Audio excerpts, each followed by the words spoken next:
नमस्कार, स्वागत है आप सभी का। आप देख रहे हैं एनएमएफ न्यूज। आपके साथ मैं हूं नम्रता चौधरी। उत्तर प्रदेश से एक बड़ी खबर सामने आई कि डीजीपी की नियुक्ति अब राज्य सरकार करेगी। राज्य लेवल पर ही ये नियुक्ति हो जाएगी, यानी यूपीएससी को अब नामों की सिफारिश भेजने की जरूरत नहीं होगी। पूरी तरीके से यूपीएससी का पत्ता कट गया।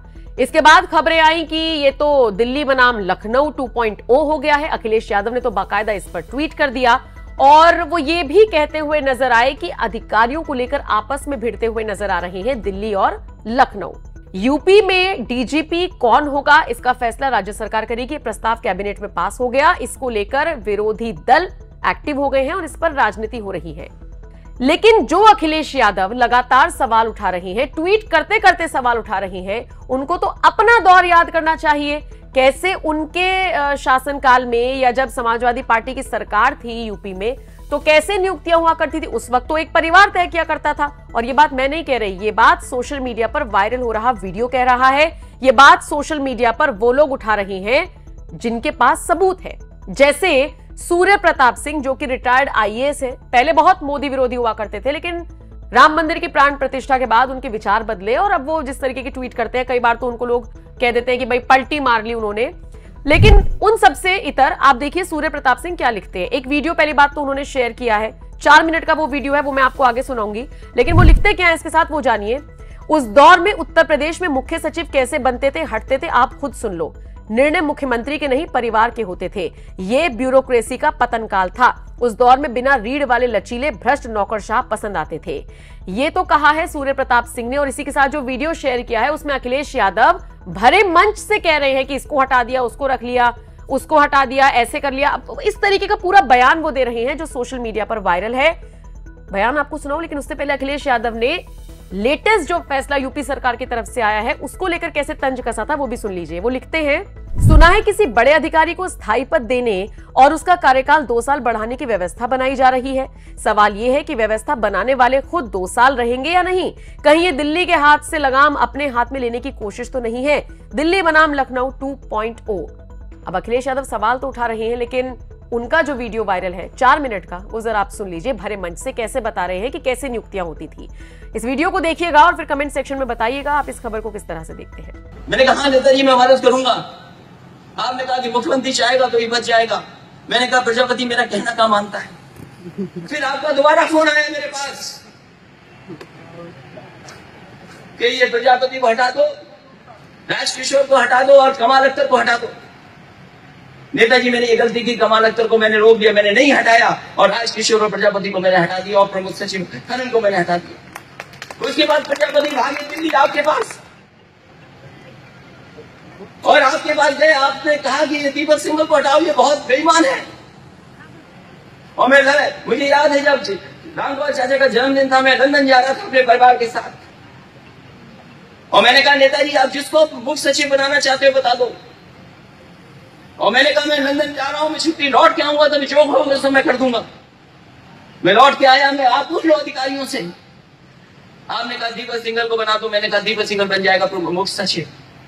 मैं इस बात को जानता था मुख्य सचिव का हटाने का मतलब क्या होता है। और जब आपने हटाने का फैसला लिया, मैंने खुद फोन करवाया दीपक सिंघल को कि जाओ दीपक सिंघल तुम हट सकते हो, अगर नेताजी से हाथ पैर जोड़ लोगे तुम्हारी बहुत छवि खराब हुई है। तो नेताजी के बाद दीपक सिंघल मिलने गए थे। आपने कहा दीपक सिंघल को दोबारा पोस्ट कर दो। मैंने कहा नेताजी अभी मैंने राहुल भटनागर बना दिया है, 10 दिन बाद में दीपक सिंघल को दोबारा बना दूंगा। बस यहीं पर नेताजी आपने बहुत कुछ कहा था उस दिन फोन पर। आपने पार्टी कार्यालय में कहा मुझे, जिस दिन 13 तारीख को आप चाचा ने इस्तीफा देने की बात कही मैनपुरी को, 14 में कहा, 15 तारीख को आपने कहा कि ऐसी तैसी हो जाएगी। मैं नेताजी यही समझता था कि आप जो कह रहे हो वो आप दिल से नहीं कह रहे हो। मैं यही समझता रहा कि वही आपने जो कह दिया मैं उसको ऐसे ही टाल देता था बात को कि नेताजी हैं, पिताजी हैं, कुछ भी कह सकते हैं, उनकी पार्टी है वो कह सकते हैं। लेकिन उस दिन जो कुछ आपने कहा मुझे बहुत दुख हुआ था उस दिन। और जब रामगोपाल चाचा का फोन आया कि नेताजी ने कहा कि तुम्हें हटा दूंगा प्रदेश अध्यक्ष से, मैंने कहा चाचा 1 मिनट मत सोचना, आप हटा देना। और हटने के बाद मैंने केवल इतना कहा कि मुझे चिट्ठी दे देना। जिससे मैं हटूंगा। उन्होंने मुझे चिट्ठी दी और मैंने लोक मंत्री जी के विभाग छीने। मैंने छीने उनकी विभाग, और मैंने इसलिए छीने क्योंकि 3 घंटे वहां अमर सिंह आपके पास बैठा था। अगर आप हटाना चाहोगे, लेकिन अमर सिंह बताइए कहां से अपने घर से टाइपराइटर मंगा रहा था, कहता कि चिट्ठी छपने में देर हो रही है तो उसको छापा जाएगा। मुझे चिट्ठी छापी, मैंने अमर से मेरी नाराजगी इस बात की है कि आप हटाना चाहो हटा दे, लेकिन अमर सिंह ने, आज के जमाने में ट्वीट होता है, रीट्वीट होता है, आप उनके अकाउंट से पता कर लो। उन्होंने कहा था कि अगस्त और अक्टूबर के महीने में उत्तर प्रदेश में बड़ा बदलाव आएगा। आप दिल्ली में सबसे पूछ लो, आपके बहुत संपर्क वाले लोग हैं यहाँ, जो बहुत बुद्धिजीवी लोग बैठे हैं, वो कह रहे थे नवंबर में अखिलेश नहीं रहेगा मुख्यमंत्री। ये अमर सिंह कह रहे हैं। मेरा आपसे कोई नाराजगी नहीं है, लेकिन आपके खिलाफ अगर साजिश होगी और आपकी पार्टी के खिलाफ साजिश होगी तो मेरी मजबूरी है बोलना। और मैं आपको बता दे रहा हूं कि रामगोपाल चाचा ने नहीं कहा था हटाने के लिए। मैं चाचा को भी इस बात को बताता हूं। आपका जो खानों को लेकर के झगड़ा दो, मेरे कोई वो नहीं, मुझे कहते हम कर देते। नेताजी, कोई रामगोपाल चाचा ने नहीं कहा था हटाने के लिए, मेरा अपना निर्णय था। प्रधान जी से आप पूछ लीजिए, और इस्लाम साबिर है उनके पिताजी से पूछ लीजिए। मैंने कहा नेताजी मैं मदद करूंगा। आपने कहा कि मुख्यमंत्री चाहेगा तो ये बच जाएगा। मैंने कहा प्रजापति मेरा कहना क्या मानता है। फिर आपका दोबारा फोन आया मेरे पास कि ये प्रजापति को हटा दो, राजकिशोर को हटा दो और कमाल अख्तर को हटा दो। नेताजी मैंने ये गलती की, कमाल अख्तर को मैंने रोक दिया, मैंने नहीं हटाया, और राजकिशोर और प्रजापति को मैंने हटा दिया, और प्रमुख सचिव खनन को मैंने हटा दिया। उसके बाद प्रजापति भागे दिल्ली आपके पास, और आपके पास गए, आपने कहा कि ये दीपक सिंह को हटाओ, ये बहुत बेईमान है।